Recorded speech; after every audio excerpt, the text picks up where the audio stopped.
I'll start off on student housing. What ended up being the status of McQueen High School? That was a big contentious issue, and now it's not anywhere here. That's a very good question. What our projections are showing is that the enrollment at McQueen is actually starting to drop off. We've been flat for the last 3 years, and that until we start seeing development come in for the Verdi area around Boomtown and beyond, that has been annexed into the city, but until we see development plans come in, because we don't model that in our short-range projections. We do model that in our long-range projections, which shows what's going to happen 30 years from now, our build-out. We're not seeing a need to do anything at McQueen.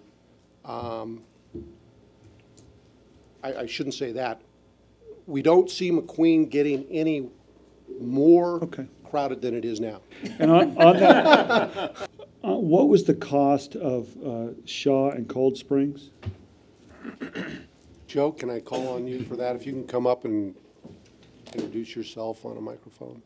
I'm Joe Beacon, Capital Projects and Planning. The cost for Cold Springs Middle was, construction cost alone was roughly $26.5 million, something like that. And Shaw was about 25, if I remember correctly. Actually, I think it was a little less than that. I would have to check on that. Okay, that's close enough. Yeah, but Cold Springs was, well, 5/6 to 8. We have fifth graders from one school at Cold Springs, and we have sixth graders from two schools there. So it's actually a little bigger than Shaw was. And Sepulveda and Jesse Hall, since you're up. Sepulveda and Hall were almost the same. Hall was a little more expensive, but they were a little over $13 million each. And Mr. Aiazzi, those were construction costs. Yeah, that's just construction. That doesn't include furniture and equipment, fees, all that other stuff. The other thing, if I can point out, is under Appendix A is our financial status, and it shows exactly how much money was used for those projects. So why do we have budgeted for the third middle school $55 million? 3 reasons. One is it's a new prototype, which is larger than Cold Springs and Shaw. Secondly, it is a different type of design, two-story, so the cost per square foot is a little bit more. And thirdly, we've got construction escalation built into that to the point of bidding, which is 2008. So in other words, it will include sixth grade, whereas Shaw did not. One other thing, if I could, $55 million is the total project cost. The construction piece of that is just under $43 million. That's still a significant, that's $20 million more than the other ones we built.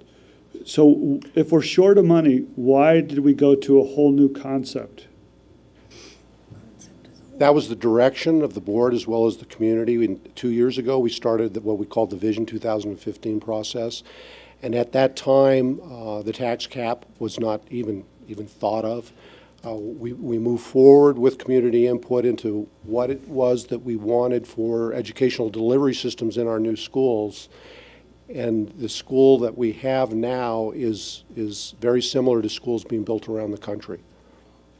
Is it true, because I think this is a good point that we need to address, is it true, Mark, how does the cost per square footage of this $55 million project compare to the cost per square footage of It's supposed to be the same. The other schools? The budget we've given the architects to design it around is a budget of an equivalent cost per square foot. In other words, escalated, the construction cost of Shaw or Cold Springs is $200 per square foot. This school, the budget for the architects is $200 per square foot. Escalated. In today's time, I understand. Yeah, both would escalate the same. Right. So it's equivalent costs. And Dan had one, and then I'd like to comment. Yeah, I guess that was the piece that I wanted to mention, is that the direction was to maintain the same parameters in terms of cost per square foot.